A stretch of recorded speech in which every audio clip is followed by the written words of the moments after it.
dimakan oleh ular. Ada ular memakan tikus. Ada elang memakan ular. Ada jamur yang menguraikan elang ketika mati. Kira-kira apa ya materi yang akan kita pelajari hari ini? Ada yang tahu? Iya, tepat sekali. Hari ini kita akan belajar tentang rantai makanan. Halo anak-anak semuanya, bagaimana kabar kalian hari ini?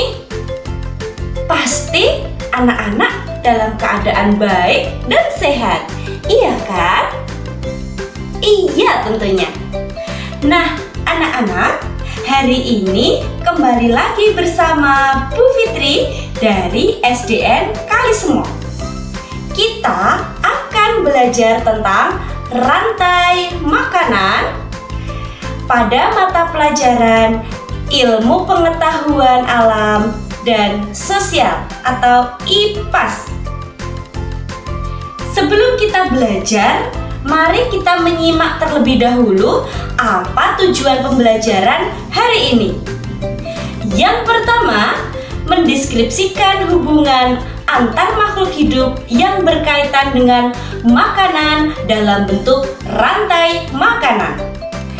Yang kedua, mengidentifikasi peran makhluk hidup pada rantai makanan. Yang ketiga, mengidentifikasi pentingnya keseimbangan ekosistem yang berkaitan dengan rantai makanan.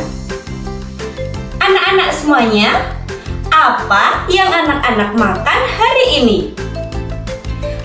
Ada yang makan ayam, ada yang makan sate. Iya bukan? Nah, anak-anak, dari mana ya asal makanan kita? Dari mana energi yang didapatkan oleh ayam? Dari mana ya? Nah, untuk mengetahui hal tersebut, mari kita belajar tentang dari mana asal energi makanan yang kita makan. Mari Kijar, mari kita belajar. Dari mana asal makanan kita? Ketika kita makan sate, sate berasal dari daging kambing. Kambing memperoleh energi dari memakan tumbuhan. Tumbuhan memperoleh energi dari proses fotosintesis. Setiap makhluk hidup memerlukan energi untuk tetap hidup. Oleh karena itu, kita membutuhkan makanan yang sudah tersedia di alam. Lalu, bagaimana dengan hewan? Peristiwa makan dan dimakan dalam suatu ekosistem dengan urutan tertentu ini disebut dengan rantai makanan. Perhatikan gambar padi di bawah ini. Padi memperoleh energi dari cahaya matahari untuk berfotosintesis. Proses ini membuat padi dapat mengolah makanan sendiri, sehingga disebut dengan produsen. Contoh dari produsen adalah segala jenis tumbuhan. Perhatikan gambar tikus di bawah ini. Tikus memperoleh energi dengan memakan padi, sehingga tikus disebut dengan konsumen primer. Pada tingkatan ini diisi oleh hewan herbivora seperti kelinci, ayam, kambing, sapi, dan lain sebagainya. Perhatikan gambar ular di bawah ini. Ular memakan tikus untuk memperoleh energi. sehingga disebut sebagai konsumen sekunder. Pada tingkatan ini diisi oleh hewan karnivora seperti ular pemakan tikus atau burung pemakan serangga. Perhatikan gambar elang di bawah ini. Elang memakan ular untuk memperoleh energi, sehingga disebut sebagai konsumen tersier. Pada tingkatan ini diisi oleh hewan karnivora seperti harimau, elang, atau hiu.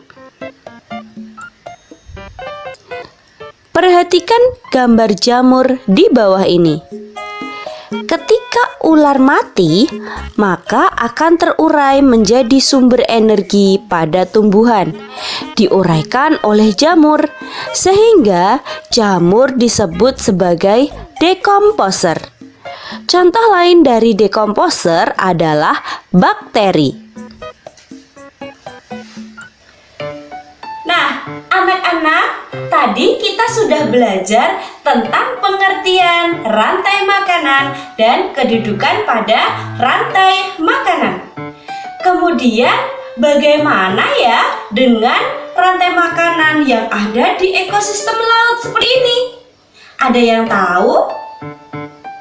Nah, untuk cari tahu, mari kita belajar bagaimana rantai makanan pada suatu ekosistem. Yuk belajar lagi. Rantai makanan pada ekosistem sawah. Padi merupakan produsen. Padi dimakan oleh belalang. Belalang ini berperan sebagai konsumen primer. Belalang dimakan oleh katak. Katak berperan sebagai konsumen sekunder. Katak dimakan oleh ular. Ular ini berperan sebagai konsumen tersier.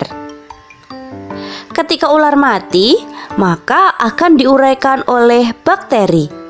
Bakteri ini berperan sebagai dekomposer. Rantai makanan pada ekosistem laut. Fitoplankton berperan sebagai produsen. Dimakan oleh zooplankton yang berperan sebagai konsumen primer. Zooplankton dimakan oleh ikan kecil yang berperan sebagai konsumen sekunder. Ikan kecil dimakan oleh ikan sedang yang berperan sebagai konsumen sekunder. Ikan sedang dimakan oleh ikan besar yang berperan sebagai konsumen tersier. Ikan besar mati, maka akan diuraikan oleh bakteri.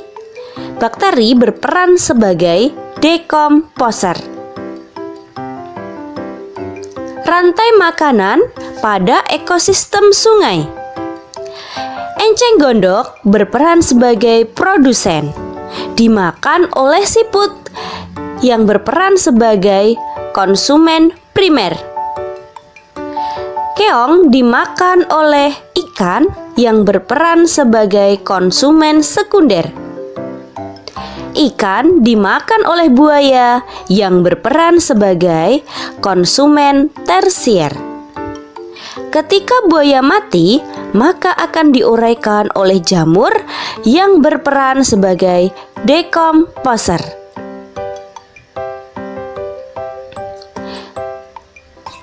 Bagaimana jika sebuah sawah banyak petani yang memburu ular? Iya, tepat sekali. Jika petani memburu ular, seluruh ular di sawah, maka populasi ular akan turun. Jika populasi ular turun, maka populasi tikus akan meningkat. Dengan meningkatnya populasi tikus, maka akan mengurangi jumlah hasil panen padi. Keseimbangan rantai makanan sangat penting agar setiap makhluk hidup dapat menjalankan perannya. Ini juga penting untuk berkelanjutan ekosistem, kesehatan lingkungan, dan kehidupan seluruh makhluk hidup yang bergantung pada ekosistem tersebut.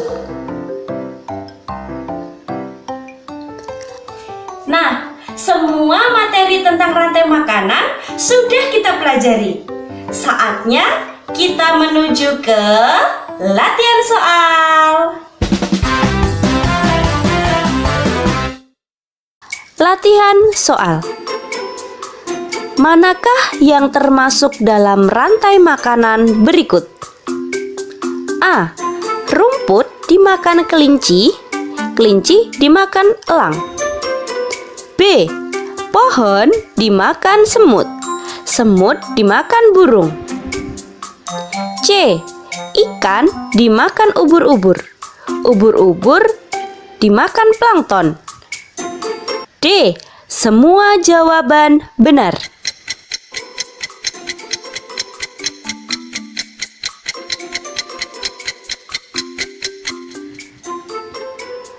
Yang tepat adalah rumput, kelinci, elang.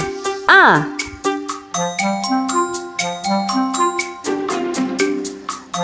Soal latihan nomor 2. Dalam sebuah rantai makanan, hewan yang berfungsi sebagai konsumen pertama adalah A. Produsen, B. Konsumen primer, C. Konsumen sekunder, dan D. Konsumen tersier.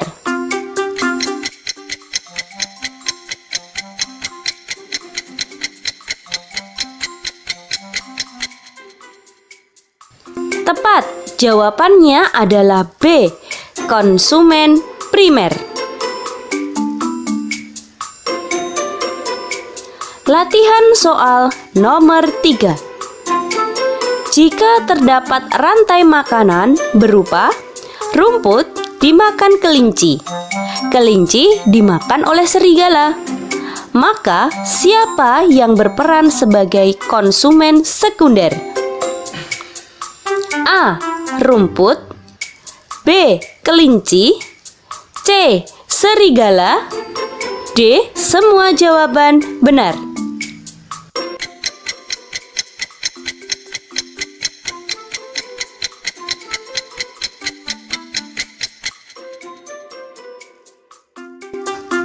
Jawabannya adalah C. Serigala. Wah, kalian hebat sekali sudah belajar tentang rantai makanan pada hari ini. Nah, apa saja materi yang telah kita pelajari hari ini ya? Yuk kita rangkum bersama. Yang kita pelajari hari ini, yang pertama yaitu pengertian rantai makanan. Rantai makanan yaitu peristiwa makan dan dimakan pada urutan tertentu dalam suatu ekosistem. Yang kedua, tingkatan pada rantai makanan yaitu pertama, produsen yang diduduki oleh tumbuhan. Kedua, konsumen tingkat 1 diduduki oleh hewan herbivora. Ketiga, konsumen tingkat 2 diduduki oleh karnivora. Dan keempat, dekomposer diduduki oleh jamur dan bakteri.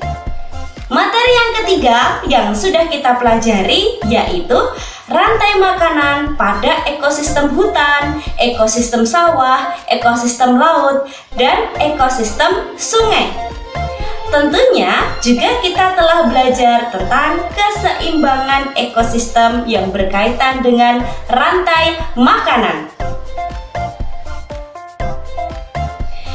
Nah, anak-anak, tetap semangat belajarnya ya. Jaga kesehatan dan selalu rajin belajar. Sampai berjumpa di video selanjutnya. Bye-bye.